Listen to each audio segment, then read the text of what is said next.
Welcome back, everyone. Are you tired of the 9-to-5 grind? Want to escape the rat race and become your own boss? Well, you're in luck. Today, we'll share the nuggets from an insightful interview of Codie Sanchez on the Bigger Pockets podcast about how to buy a business that will cash flow from day one. We'll cover where to find businesses to buy, the type of deal you should focus on for your first deal, how to create value that entices owners to sell, tips to manage your business once it's acquired, and how to scale and acquire additional businesses from there. So stay till the end, and let's dive in. Let's start with the type of business to avoid and the ones to look for. I actually think you should never do a turnaround for your first deal. But for most people, I don't like to buy other people's problems. I'm like, I want to buy the nice-ish house on the nice-ish block. I don't want to flip for my first one. I don't want to fix, because there's enough margin in buying businesses that you don't have to think about value add right away. I actually think that's one of the things that's most dangerous if you do it, is don't try to go in and fix something instead, because here's the truth. There's 2.4 to 2.5 million businesses for sale right now in the US today. Only 1 out of 12 businesses publicly listed in the US will sell within any 12-month period. Imagine that in real estate. It doesn't happen. That would be wild. If you were on a street, there were 12 houses for sale and only one of them sold. Not going to happen. So there's so many good small businesses, especially let's call it $1 million in EBITDA or $1 million in profit, that I think what you should actually do is go out and buy a kind of normal business, and you can do some value add on top of it, but not at a time. Because businesses can cash flow more than real estate on the total amount that you put down or the total amount you buy the business for, I'm really more interested in, can this deal make me X amount of money that is worth my annoyance that running any business or buying any business or doing any real estate deal is going to do. And so I usually think about it I need a deal to cash flow me at least $100K for me to want to do it. In the beginning, that might have been I need a deal to make me $2K a month, and that would be enough. So you can kind of figure it out this way. In real estate, I think a lot of times, you want the rent. Oftentimes you want the appreciation too. I really just want the cash flow in my deals, and I think of the appreciation as the extra sprinkles on top. Next, let's see how to structure a deal with one illustrative example. Dave's equipment rental business. It's in your commercial thing, and the guy's 65, 70. He's ready to retire. He's a great tenant. They pay on time. You kind of see how he runs the business. It seems to be fine. You want to talk to that guy and just ask him, do you have a plan? Does your son want to play on video games on Twitch all day? But, does your daughter want to be on TikTok instead of run your business? I could buy you instead. You know me. We've known each other for years, and I'll run this business on a go-forward basis. That would be the deal I would look for. There's 2 ways to play this game.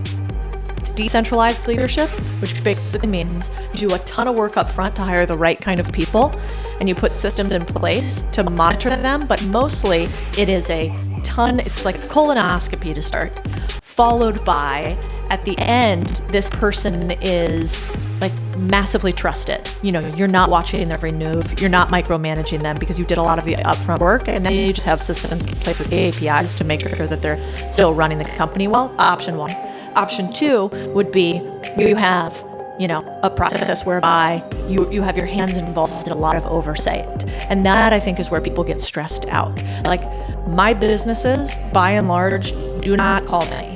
And instead of calling me, they would call the COO, who sort of runs the operations. I have now only 2. I used to have 3 businesses I was actively involved in, and now there are only 2 businesses that really take up my time during the day. The rest of those businesses are like bonds. I don't call to check if AT&T is going to pay me the right amount each month. They just pay me the right amount. And that comes with hiring right and structuring the deal right, in my opinion. Thirdly, how do you assess risk, and what's the strategy to scale? So if I can buy a business, I already know that I'm operating with some level of profit or cash flow. And so people might think it's risky to buy a business, but I actually think it's much less risky, because if I build something, I've got to put a bunch of money down on hopes of future dreams, right? I suppose it's the same with real estate. It's no, I'd rather buy this house that's done. I could build it, which could mean that it's cheaper, let's say, to do it, but it's going to take a long time, and maybe I don't have all the expertise on it. And it's the same for a business. So for instance, I want to own I want to own a bunch of financial models and tools for our main business, Contrarian Thinking. That's the one that I like play with the most these days, where we basically go and we talk about how to become financially free in your mind, free in your bank account. And I want to own a bunch of like models. So basically, here's a due diligence checklist. Here's a mobile home park model, and I would like to like build out the suite of products. And so I was starting to think about, okay, well, I'm going to hire a bunch of my analysts. I'm going to have them build out a bunch of these models because I don't want to do it all. And then I'm going to put it here, and we're going to have this marketplace of stuff people could pick from. And then I was just like, wait a second, there has to be some terrible website located on the internet that's built in the 80s that's full of financial models. Those don't actually change that much. We could slightly tweak them. Why don't I just buy this business? So I started reaching out to a bunch. I looked up this one company, I think it's called eFinancial Models. Creative name. Terrible website, terrible UI UX. They wouldn't let me buy it. He's based in Zurich, but if you're listening, still interested. But then I found another business that's similar to it, and it would cost me in time and hours probably, I don't know, $100K in a couple months to build out what I want to build.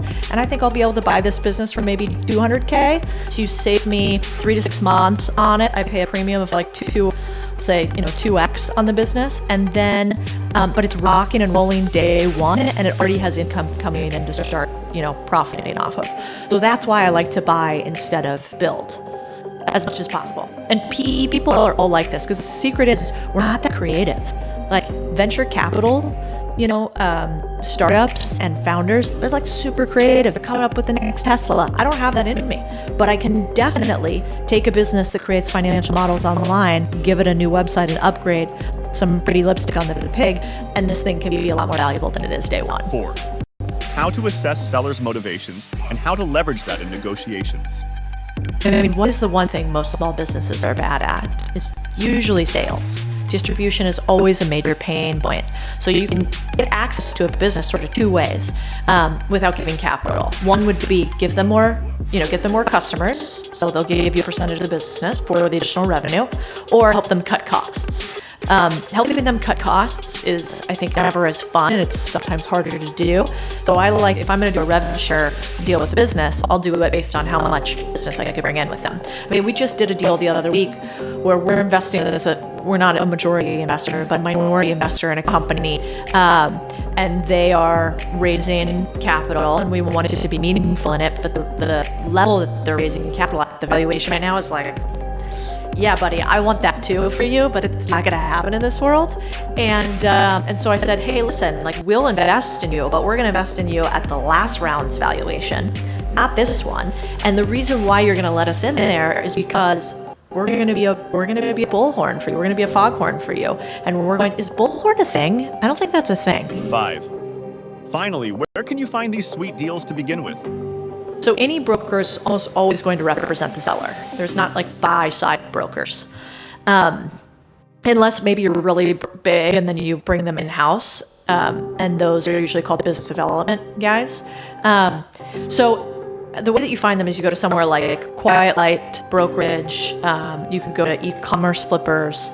You could look on a Biz by Sell, and they're going to have a lot of brokers listed that you could work with that are repping deals. And then you start to develop a relationship with them, like, hey, when you next get a seller that's doing X, Y, or Z, call me if it's these parameters. And I do like to develop relationships with them. They'll give you, especially if you buy something from them once, they know you're a player, you're not going to waste their time. They'll give you a lot of deals. There you have it, folks. Codie Sanchez's proven strategies for buying profitable businesses that will cash flow from day one. So, are you ready to take the leap and become a successful business owner? Remember, success is within reach for anyone who is willing to put in the work. So stay motivated and keep hustling. Thanks for watching. Don't forget to smash that subscribe button for more valuable content.